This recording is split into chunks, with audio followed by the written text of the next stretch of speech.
Ichigo, Ichie, the unrepeatable nature of a moment.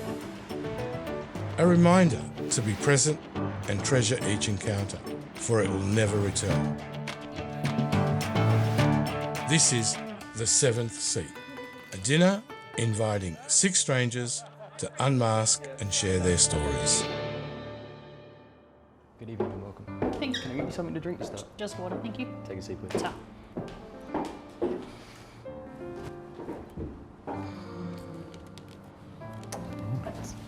Hello. Good evening and welcome. Can I get you something to drink to start? Sure. I'll have a wine. Hi. Hi.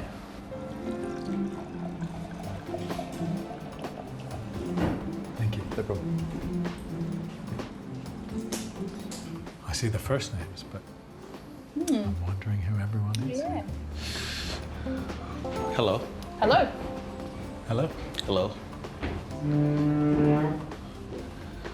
I guess you're Eric. Yes. Right. Are we not supposed to talk or just... Oh, you need to take a seat, please. Thank you. Hello. Hi, how are you? Good, thank you. Good. Okay, right here. Amazing. Hello. Hello. How are you? Hello, how are you? Hello. Oh, wow. Hello. Very good. How are you? Well, how are you? There's one to go. Nameless. The nameless one. Oh. Exactly. Whoa. Okay. I'm wondering who it is. Good evening, all. Good evening. Hello. Good evening. Nice to see you, and thank you for coming. Nice to see you too. There's something I asked you to do tonight, to arrive wearing sunglasses. Tick. Maybe you haven't questioned why. Sunglasses can provide armour. They offer protection, not just from the sun, but from being fully seen. Tonight is about dropping that guard. It's about being real. It's about being seen. One by one, I will invite you to remove your sunglasses and place them on the tray. This is the moment of trust, the moment of choosing to be fully here. Let's begin. Big reveal. Okay. Okay.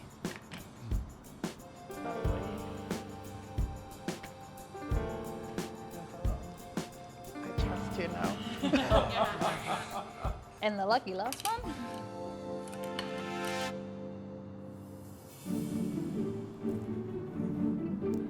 Let's all raise our glasses to the seventh seat.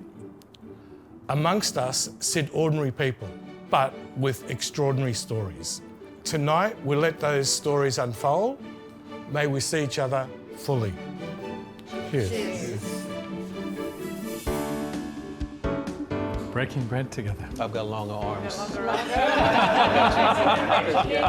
You know, across many cultures, breaking bread together is sacred. We literally break the bread. Literally. It's about slowing down long enough to really see each other. Reminds me of the Last Supper. I think they were all on the same table. Yes. Did I hear that you just flew in today? That's it. Oh, wow. And I'm flying out later this evening. Oh, my goodness. Yes. Wow. And to the US a few days from now. Oh, wow. Straight to Florida? Almost. 2 days in Atlanta and then straight to Disney World Oh, nice. Disney World as a patron? as a patron. Yeah, it's one of my Good. favourites. Well, I grew up in LA, so I've been to Disneyland about 20 times. In LA. Yeah. Awesome. I think every field trip in primary school To Disneyland. was to Disneyland, and then my daughter was born here, went to Disneyland, so I'm Good done. I'm out. I'm done. Yeah. How long have you been here? In Australia, Yeah. 43 years. Wow, that's a long time. So you're an Aussie now. So you were born here, No, I was born in LA. but you said 43 years, so you just don't look that Oh, old. you That's- trying to say something nice, right? I'll be 65 this year. Amazing. Wow, well done. Amazing. What's the secret? Good living, no stress. That's a secret too, to get no stress. Yeah. Do that. Well, modify your stress as much as you possibly can. Yeah. But when I came here, I was tricked into coming here. No. How? There's a story behind this. Okay. So I got cut from my NBA team. I wasn't good enough. 3 o'clock in the morning, I get a phone call and the voice said, "Hello, mate, how you doing?" So you knew straight away it was Australia? No, I didn't. Okay. And I was only 21 years of age. No one uses mate in the hood. Yeah, yeah. True. And so the guy said, "I'm calling from the best state and the best country in the world, Tasmania, Australia." I said, "What's so great about Tasmania?" And he says, "Exactly like Hawaii." Would you like to come to Hawaii? I'm in. So that's how I got here. Wow. There was no sun. No, I was going to say, it's very different There to was no Hawaii. heat. There was no television went off at 10 o'clock at night. Hobart, Tasmania in 1982 was different than what it is now. Yeah. But it was an opportunity to continue my craft. Very good. Yeah.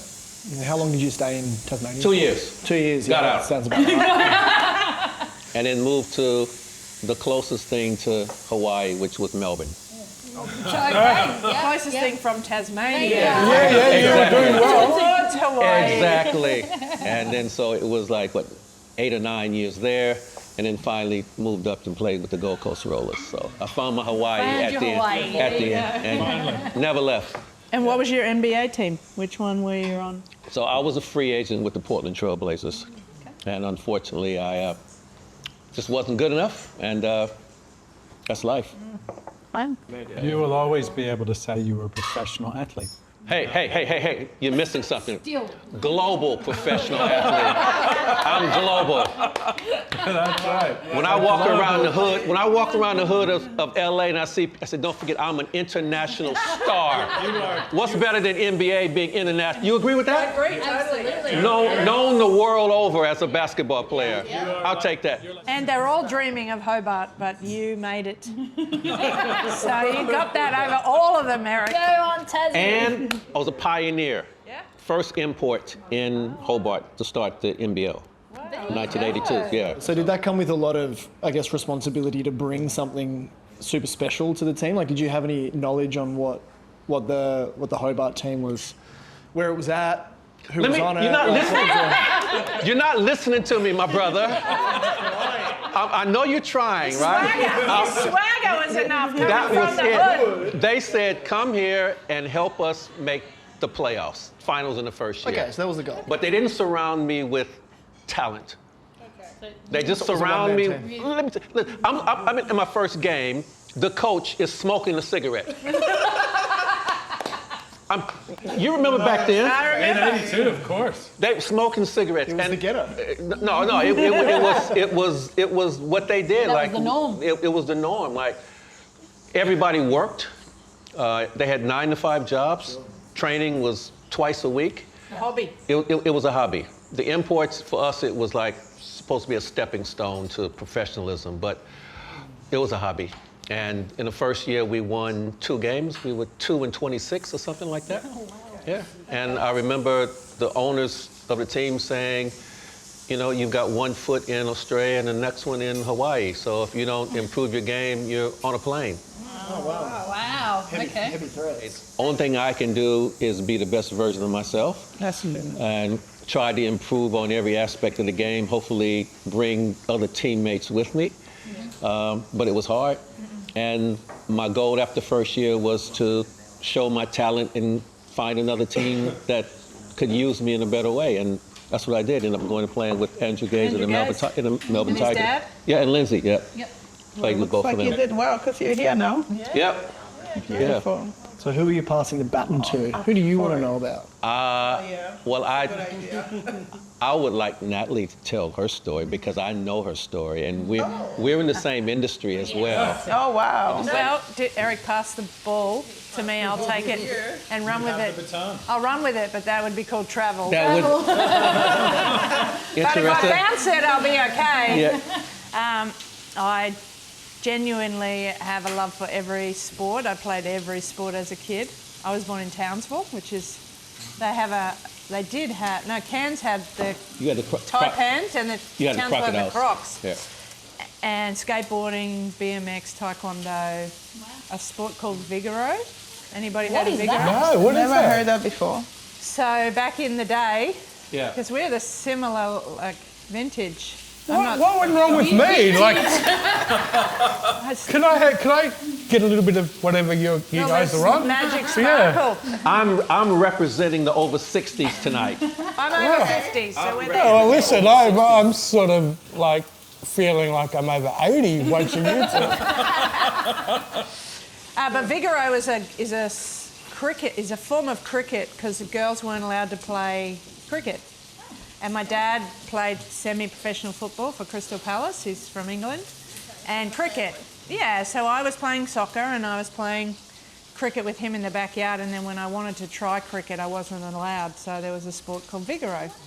So you'll have to Google that, what that looks like. But How do you play it? similar, but it's with a long handle and a paddle. And instead of bowling, you throw the ball. So it's quite a similar concept with wickets and running. And yeah, so I loved every sport, but we moved to Brisbane because of Dad's job. Had to move as an engineer, and that's most athletes have to either move for their sport if they want to continue or progress. Fortunately, Dad moved us, so there would have been a time where they would have had to make a choice. But we were forced to. So then I still played everything, and the thing that got me to play beach volley or volleyball was a trip to Disneyland. Really? Wow. So it is That was the very, catalyst. very special that, yeah. Volleyball trip to Canada and America, and I just read Disneyland and went to Anaheim, and on the trip I went to the Anaheim Disneyland, and that's how I fell in love with travel, the world, volleyball. It was linked to volleyball whether I liked it or not. So whether that magic was because of that or whether it... I genuinely... Most people play sport because they love it or they're good at it. I loved every sport. I was sort of good at every sport, but the only one I couldn't do was volleyball. But at school, no one could play. You'd try and get the ball over there to Wes and it would go that way. And so at night, I'd put my head on the pillow going, how come this doesn't work? I can run up the court, bounce the ball, get it in the hoop sometimes. I can serve a tennis ball or I can hit a golf ball, but this game is just not. So it was a challenge. And that's what got me into volleyball. Not just into volleyball, you were, come on, don't let me say it. Go ahead, tell everyone how. My career Thank is you. is a 5-time Olympian. There you go, there we go. Gold medalist from the Sydney Games and the home games, which is very special because that doesn't happen too often.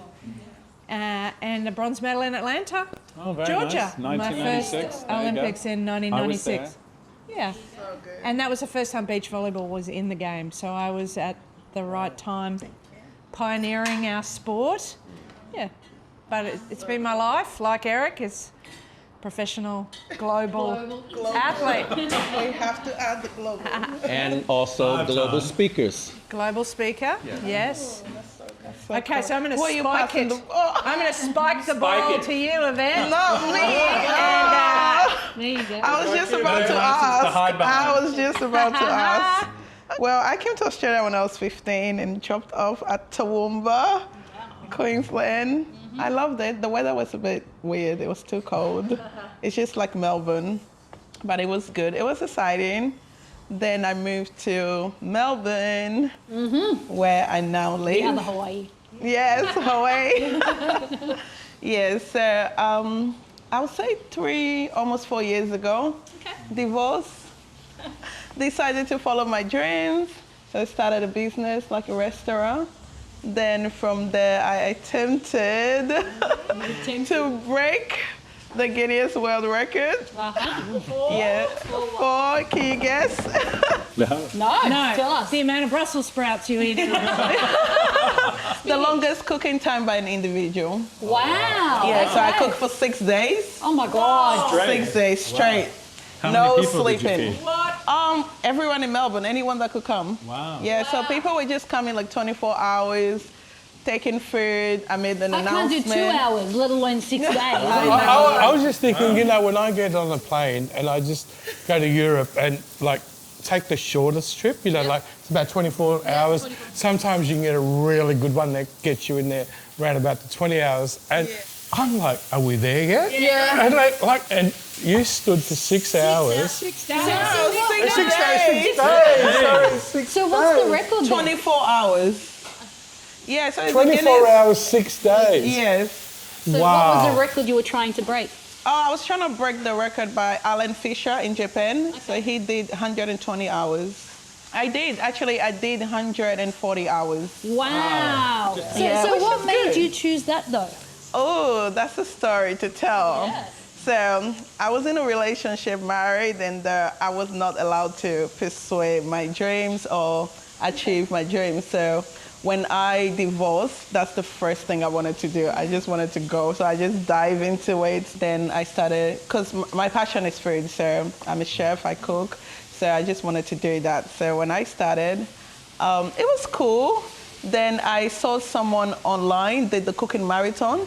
So before that, when I have events and stuff, I would cook for like 2 days, stay awake, and just 24 hours, sometimes 3 days, just to make it happen. So when I saw someone did that, I'm like, oh, this is something I can do. I've been sitting on a world record talent. So, yeah, I was like, this is the time to go. Yeah, so I decided to like apply for it. Then I was approved. I had no idea if I could do it. Like it's 6 days. Did you cook the same food for the whole 6 days? How much food did you have? Over 100 meals, I bet you. I cooked like 168 meals, different food. So West African, Australian, Asian, just different meals. Because I wanted everyone to kind of eat the food and, you know, I just wanted to include everyone. So you'd be a really good hire. So someone employed you full-time on a week. On a weekly level. Oh, yes. Yeah, working in my restaurant. So. Yeah, but I'm saying working, you know, 6 days straight, you'd be working like for 20 people. Your staff, your staff can't ring and say, hey, I'm tired, I'm not coming to work. Yeah. An excuse. I actually love my sleep, funny enough. I love sleeping, so I don't know how I did that. But Still catching up. Still catching up on sleep. Yes, huh? that's right. I am. Well I'm still done, well catching done. up. Thank you. Anything is possible. Now I believe anything is possible. Yeah. On that note, let me introduce you to someone quietly extraordinary.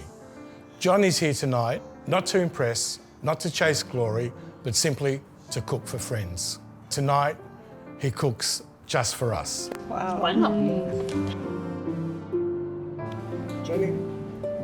Hi everyone. How are you? How you going? My name's Johnny. I own a few restaurants across Melbourne and also one in Adelaide. Tonight I'm going to be cooking for you very simple food that I would eat at home with my family, so it's all about sharing.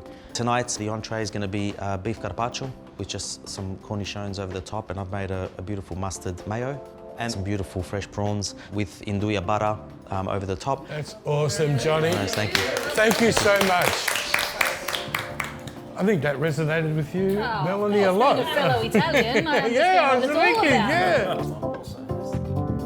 Very good, thank you.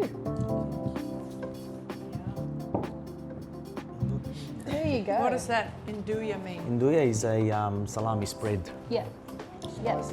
Spicy salami, calabrese salami. Nice. Let's dig into it. Get stuck into it, mate. Yeah, that's it. That's it. That's it. Might get a glass of wine. Why not? Oh my God, that is so good.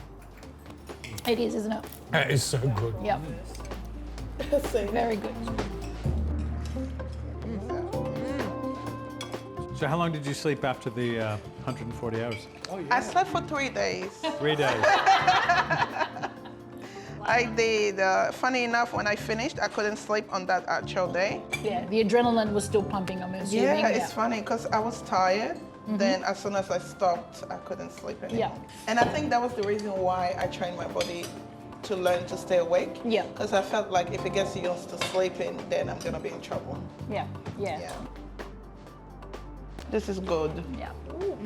There we go. It's beautiful. Is it spicy? Is the induja spicy? Enough for... No, this is not spicy. Nothing? No. No, it's not? No. It adds that beautiful, salty, it's- preserved meat flavour though, doesn't it? It's very tasty, so that's good. Nice. Very good. Where are you originally from? I was born here. background. My parents are Italian. Oh, yeah. So they both came over when they were young. Yeah, with this and all that. Yeah, but I was born in Sydney. Oh, okay, So, cool. yeah, you know, always worked while I was at school and did retail and learned how to do, you know, sales and all sorts of stuff. But I ended up going into HR, and I was in HR for a while. Moved up to Brisbane now probably about 12 years ago. I was working with the University of Western Sydney at the time, and unfortunately there is no University of Western Sydney in Queensland. It happened though that my girlfriend also moved up to Brisbane, and she reached out to me and says, oh, can you find me a house next to you because I want to come and live up near your way? And I'm like, really? And she's like, yeah. And while I was looking for a house for her, I was finding the conditions of these houses were quite disgusting. I was like, oh my God, if our parents ever saw the conditions of these houses and these had, let's call them bond cleans done, our mothers would shoot us. And I said as a joke to my girlfriend at the time, we need to start a cleaning company. And she's like, oh my God, that's a great idea. And I thought I'll have fun with her. And I said, all right, let's start a cleaning company on the one condition. If in 3 months' time I haven't killed you or you haven't killed me, we've got a great company. And 2, we're going to call it 2 Wog Girls Cleaning. And she looked at me and goes, you can't get that registered. I said, if I get that name registered, it's going to be a business. Will you do it? She goes, okay. Well, guess what? It's called 2 Wog Girls Cleaning. Wow. Right? And it got registered. Wow. And so we started.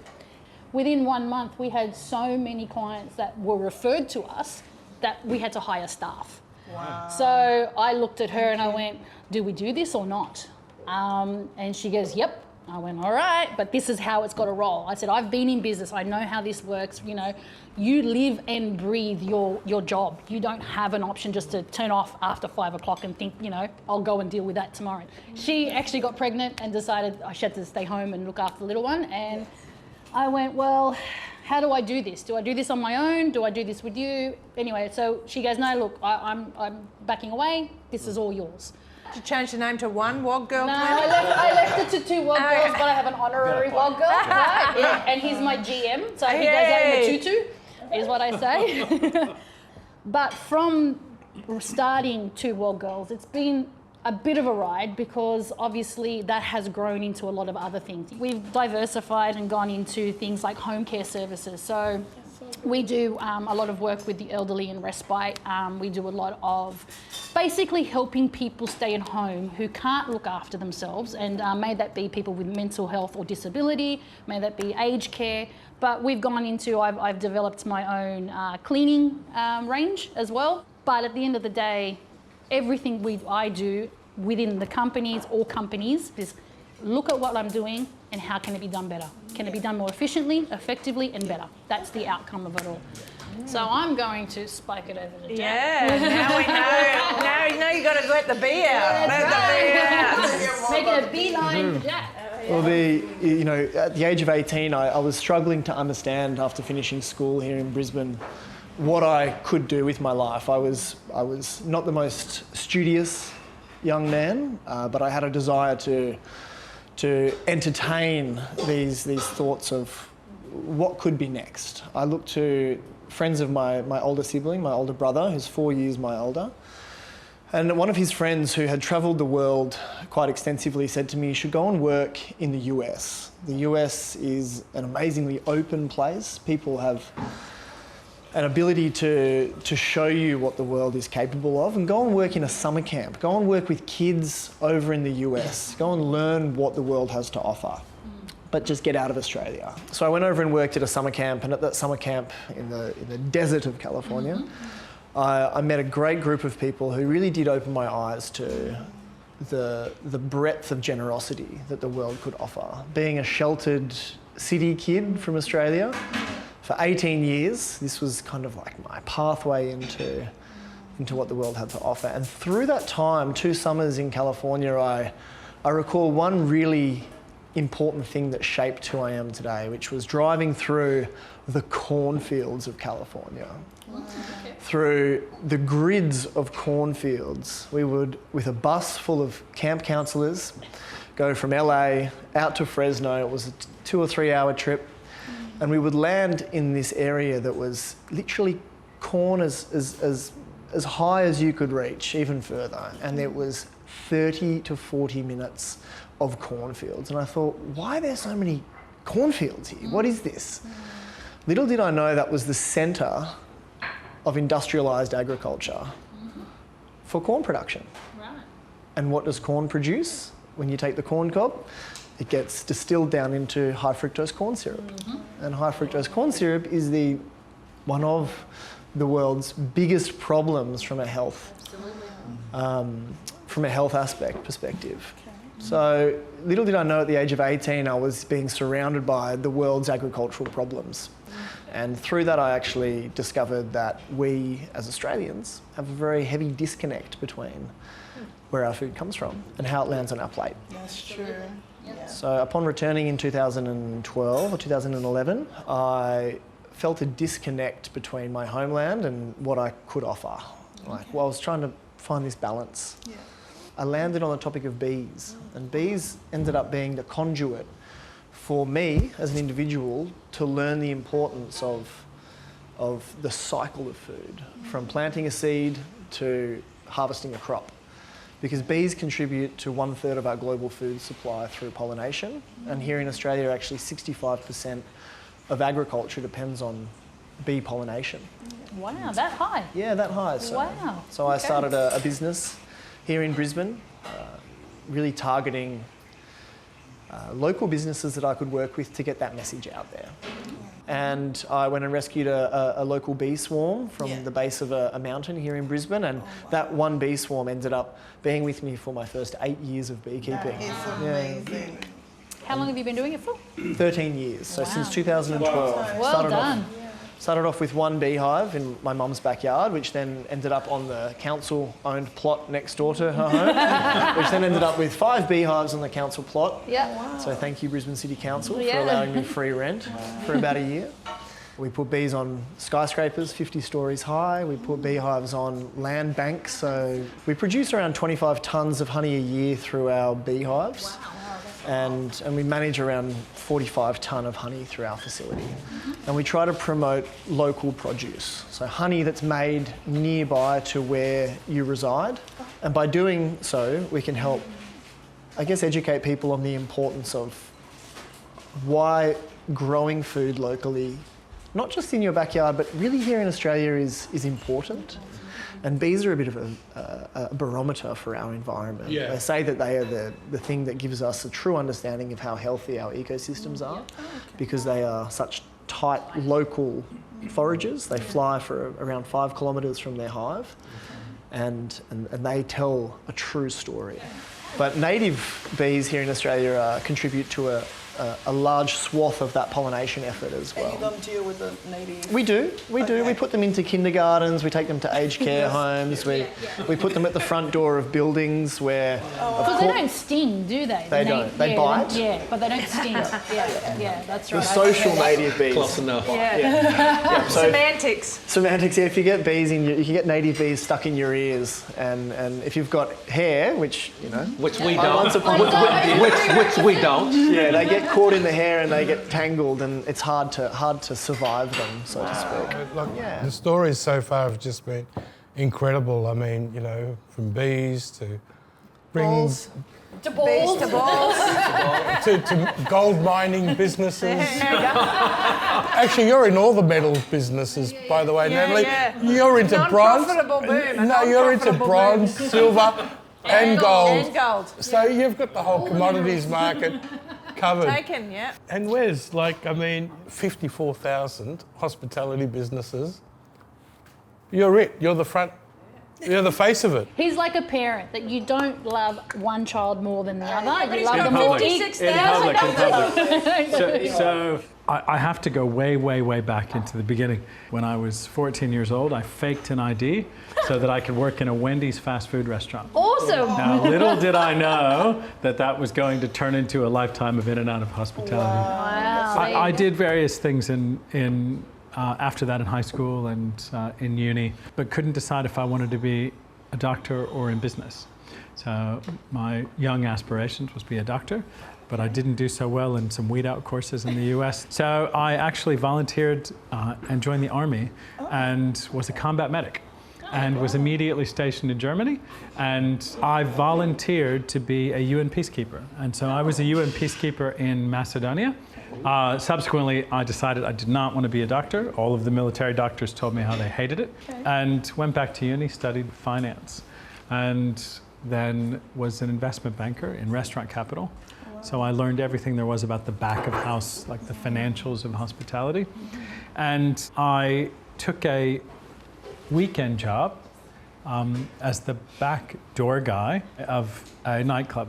I realized that they were running it wrong. So in my day job, I was working, 70, 80 hours a week. And on the weekends, I was door guying the back door of this nightclub. So I said, you need to do this and this and this and this. So within about 9 months, I was the marketing manager. And before the end of the first year, I was the GM working 2 jobs. For most people who don't know Atlanta, it's the hip hop capital of the South. So Usher is from there, Ludacris is from there, Game, Chance the Rapper, Game. So you're a rapper by night time? No. In fact, His alter ego. His alter He's ego. hiding from us. I want to see it break out. In fact, Scooter Braun, the founder of Justin Bieber, used to throw college parties in my nightclubs to raise the money he needed to take Justin Bieber around the country. Really? His phone number is in my phone. So I was living a bit of a rock star life. Wow. And a couple of other gentlemen saw that I was doing it like a business. So me and 2 other gentlemen opened the largest nightclub in the United States. 10,000 square meters on 1.4 acres of land, 3 buildings. And we had a really great 3.5 years. And at 31, a few weeks after CeeLo sang Crazy at my 31st birthday, we got an offer from our largest competitor that we couldn't refuse. And so within 3 weeks, I had moved to Thailand. Now, I turned up with 6 suitcases, Samsonite orange case. They let me in. I was an illegal immigrant, the first time in my life. And within 3 months, I had bought a pub and got a non-immigrant visa. This is in 2006. So I just did it because I could not do something. But it wasn't for me. So for the second time in a couple of years, I came to Australia with the same 6 suitcases in 2007. Well, they did you right, so why And they not? let me in. And so as an illegal immigrant, it's the truth. I knew I was going to stay, and I came in on a tourist visa. Do you still have the suitcases, the 6 of them? I do. And I do. Wow. And so within just a couple of months, I had run into a gentleman named Kingsley Smith. He wanted to grow his company. And so I put on my investment banking hat, wrote a prospectus, got some initial investors, and took Kingsley's restaurant group public, and we became Pacific Restaurant Group. And then in 2009, I was in Melbourne at an event with Jamie Oliver. So I was backstage, and it was a cocktail party. And I said, Jamie, I'd really like to bring your brand to Australia. And he said, talk to Tara. So within 2 years, I was the master franchise for Jamie's Italian in Australia and New Zealand. I saw the writing on the wall. At the time, I was the CFO on the board and took my buyout of the shares, and I went back to the US in 2012. And had a daughter, and made the decision in 2019 to move back to Australia. I had 2 job offers within 3 weeks. One was more businessy, and the other was running one of the industry associations representing hospitality. I thought, this is a good opportunity, right? It's a culmination. And it was a higher profile position, so I took it. Who could have known that we were going to have bushfires and then COVID? And so really helped save the industry through COVID, and met a lot of amazing restaurateurs. And I did that for 3 years through COVID, and I got burnt out. So I stepped back for a couple of years, back into industry. Then our friend Chris twisted my arm and said, hey, we need a stronger voice again. And so last May, we launched ARCA, Australian Restaurant and Cafe Association, and we have become the voice of hospitality again, and it needs it. In the past 12 months, 1 in 10 restaurants and cafes have liquidated. What do you think the root cause is? Do you think people have suffered post-COVID, on a global level, or what do you think is the reason why it's diminished so much? So the ABS, the Australian Bureau of Statistics, will tell us that we're spending about the same on restaurants, cafes, and takeaway that we were 2 years ago. Yeah. The problem is you have menu price inflation. Yeah. Every month over year, month over year, month over year, month over year. Okay. And so, wait a second, rents are up, wages are up, costs are up. Food is up.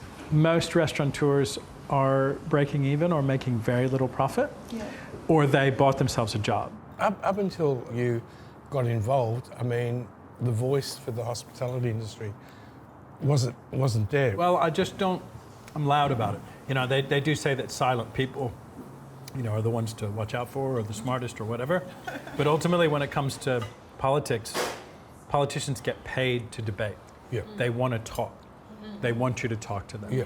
Right? They don't want you to just listen to them. They want to have a conversation. I fundraised 20 years of my career, even with 2 Olympic medals, so I had to fund.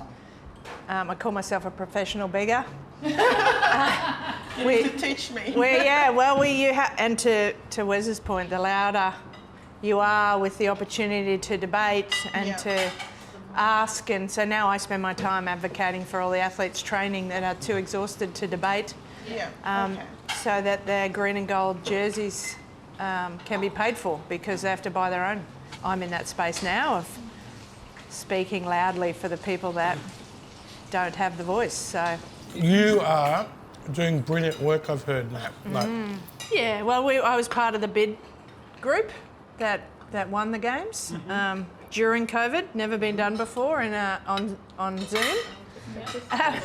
On Zoom to the International Olympic Committee members. It has been a great opportunity for stakeholders and all industries to work out how they can be part of Brisbane 2032, and how from hospitality to bees to sport to cleaning. I mean, there's lots of cleaning needed for the games, but the athletes at the heart of the Olympic and Paralympic movement, and yet they have to continue to fundraise. So I've started a fund called the Aussie Athlete Fund, which helps teach them how to fundraise, which also helps collect funds to match their fundraising efforts, so that we can support them. I don't want any athlete in Australia to ever stop because they couldn't afford it. And we see that way too many times. The thing that I'm sort of really passionate about is, particularly with athletes, is helping athletes who don't get the recognition, don't have the financial support, feeling like they're left out. I'm the CEO of a company called NLR Restoration. So when you talk about cleaning, we take cleaning to the next level. So we go in when there's a fire, or flood, or catastrophe with restaurants and hospital restoration.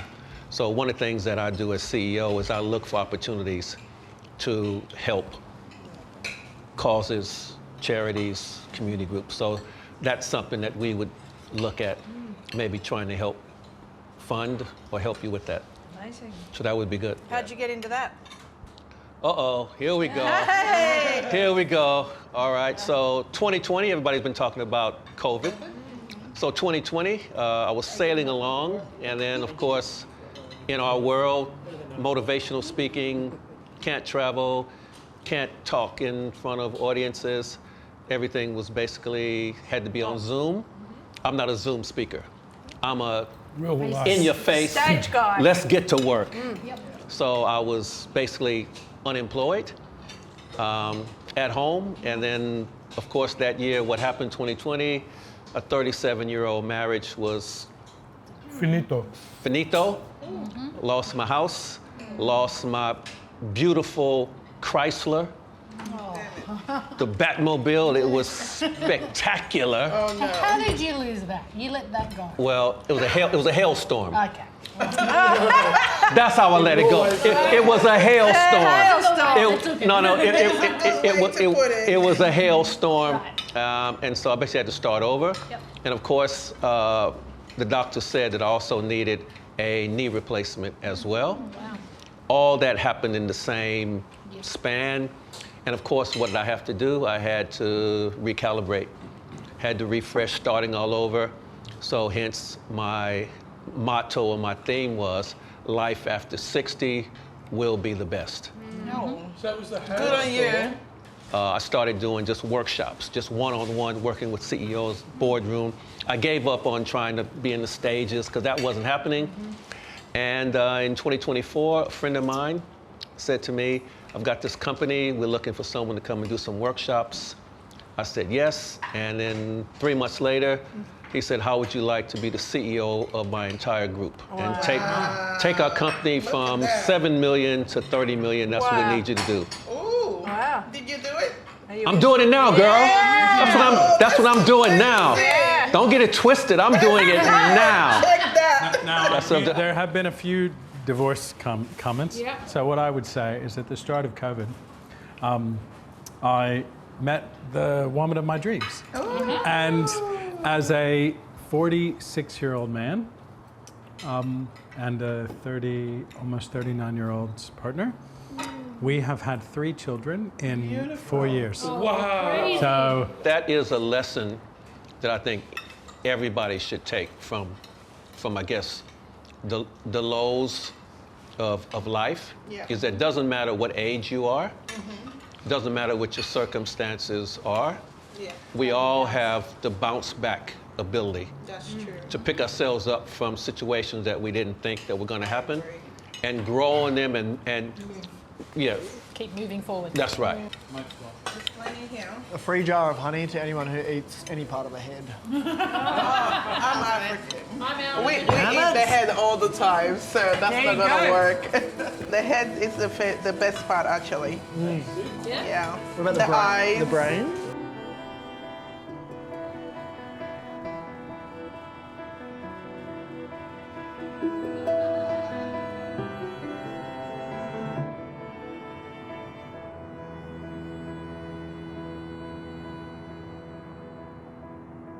You'll notice an envelope with your name on it. When I call out your name, please open it and read what's inside. Let's start off with you, Jack.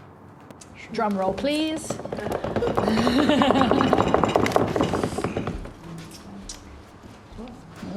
Signed, sealed, now delivered. This question is for Natalie from Jack. Okay. Nat, you face the pressure of global competition, but what's something in your everyday life that has challenged you more than sport? And when you faced that, did you push through or did you find yourself walking away? Well, when I had my daughter, my wife Sarah had my daughter, so sometime 5 days after Jordan was born, I got on stage to speak and I said, I just had a daughter 5 days ago, and everyone went, wow. And it wasn't me, it was So they thought I was superhuman. So Sarah gave birth to Jordan, and I still say that going to 5 Olympics was way easier than, child responsibility. Without the rule book, when you play a sport, there's a rule book, there's rules of the game, you learn how to do all that, but all of a sudden I was responsible with my wife Sarah for looking after Jordan. So I didn't walk away because I had to put on my big girl pants and work out, and the crying, and you want to just go and play sport because it's a bit easier, rather play golf for 4 hours. It's about how to emotionally regulate and how to be an adult in that environment. And so, I think being a parent is more difficult and the pressure of that ongoing. And now how much pressure do I put on her to play sport? How much pressure or not to continue in sport? So she plays tennis, she plays basketball, she plays netball, swimming, taekwondo, she plays the violin. But it's all about her enjoyment at this point, and hopefully she chooses which sport that she would like to do. Very good. Thank you so much, Nat. That was beautiful. Maybe, Nat, you can go next. Okay, drum roll, please. Wes. Hey. Oh. You've stood up for thousands of businesses, 56,000 actually, but what's something you've had to quietly fight for, just for yourself, and what did it cost you to fight that battle? Wow, that's a tough one. I'll be a bit vulnerable, and I have a daughter in America who lives in New York, and when her mother and I decided to break up, we sort of made the decision that it would be better for my daughter if she could move to her extended family in New York. And as she gets older, she'll be 10 in a few weeks, life has gotten in the way a little bit. And so in the background, I am quietly sad and fighting that I don't get to see my daughter as much as I'd like to. I know what's going to happen with my daughter, and that as she gets into preteen and teenage years, it'll be strained, and our relationship probably won't come back right until she's, late teens or potentially even into her 20s. And so I'm quietly dealing with the battle of what I know, what's happening now. We speak less and less in the past 9 months, and I know that it's both her and her emotions around her dad being in another country, but also the fact that I have 3 other children now and I have another family, and I'm quietly dealing with that, the pain of that, and also the trying to reconcile it, because I'm hopefully a good dad to my children, but I'm not given an opportunity. Mm-hmm. So, here you go. All right, now I'm gonna have to put on my real glasses. I didn't bring. Big.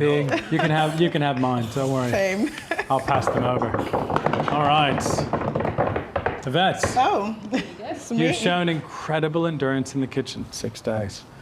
But what's something you've been quietly carrying that no one sees? Oh. And have you ever wished that you could just put it down? That's a deep question. I would say being a single mom and being a business owner, working hard, basically it's like you work for 2.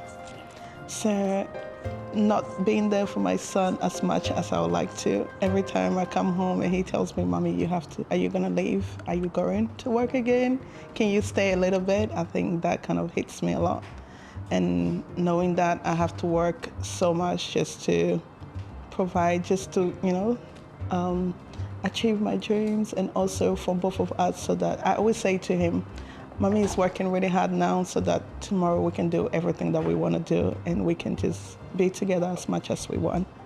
She's 8 now, but he still wants me to be around every time, and he doesn't understand that, and having to explain that to him every time that Mommy has to go, I think is the hardest thing for me. Okay. You get a shot there to... Yeah. Thank you.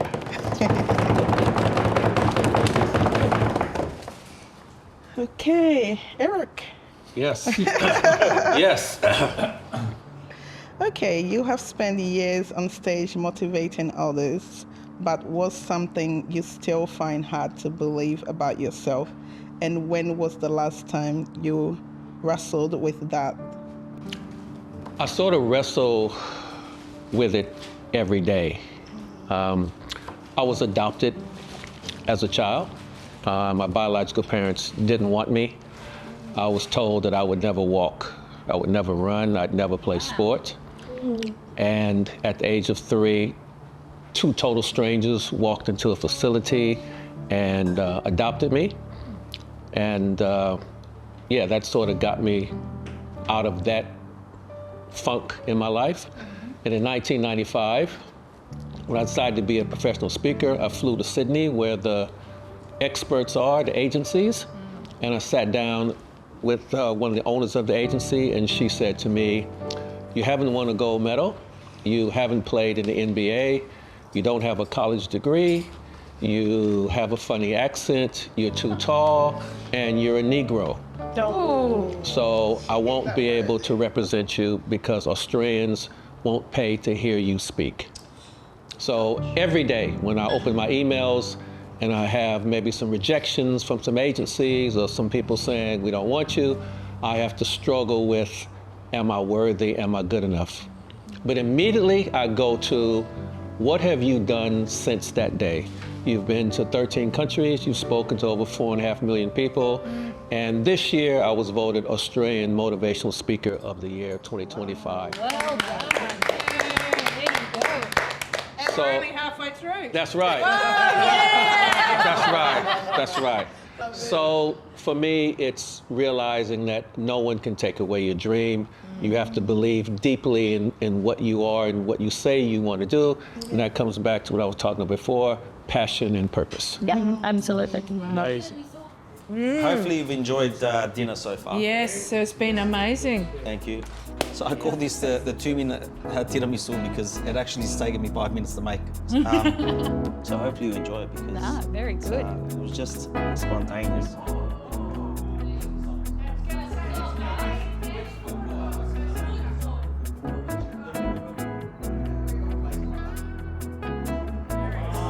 So I do want to say something. I actually want to thank Wes because during COVID, he was the only person that was really... Thanks, mate. Appreciate it. And what are we talking about? 6 degrees of separation? Or less. Or less. So most of you don't know, but my son's actually a professional footballer. Oh, wow. Plays in Italy. Oh, wow. I had no idea. I didn't know that. There you go. See, we're learning. The 7th seat is... He's bringing things out. Eric's. I haven't asked a question. Okay. So, Melina, you've built beautiful spaces for others to heal, but where do you go when you need to put yourself back together, and do you let anyone come with you? That's a perfect question. Where do I go? Sydney. I go to Sydney and I go to Lady Macquarie's chair. And no, I don't let anybody come with me. For me, for many reasons, either in my younger days now, even right through to making the decision of, do I walk away from my marriage after 20 years and what does that look like? It was a decision that I made at 11 o'clock at night, sitting on Sydney Harbour, looking at Lady Macquarie's chair, looking at the Harbour Bridge. Wow. Sydney is home for me, and when I have things that I need to sort out, or I'm just unsure or unclear of something, and I'm in my head going, is this the right move or not? You know, what's the repercussions if I do or if I don't? I'm usually on a flight to Sydney, and that night I'm sitting on Sydney Harbour. Wow. So yeah. That's beautiful. Lovely. Now I'm going to have my tiramisu. Yeah. After I ask the question. Drum roll? Yes, drum roll. Jack, you've brought bees into city rooftops. Why? And they say if bees disappear, we disappear too. Mm-hmm. And do you think people understand what's at stake? I brought bees into the city because that's where change happens. That's where people make decisions. That's where legislature is changed. That's where the dominant force of executive power is living. Mm-hmm. And also to teach my community, because my community was in the city. Mm-hmm. If bees were to leave this earth, yeah, absolutely, we would see a huge impact across our food system, especially around sovereignty of food. I feel we would lose ownership of our food system if bees were to leave. We already are losing ownership of our food system, so if bees were to leave this earth, then we would struggle to maintain that even more so.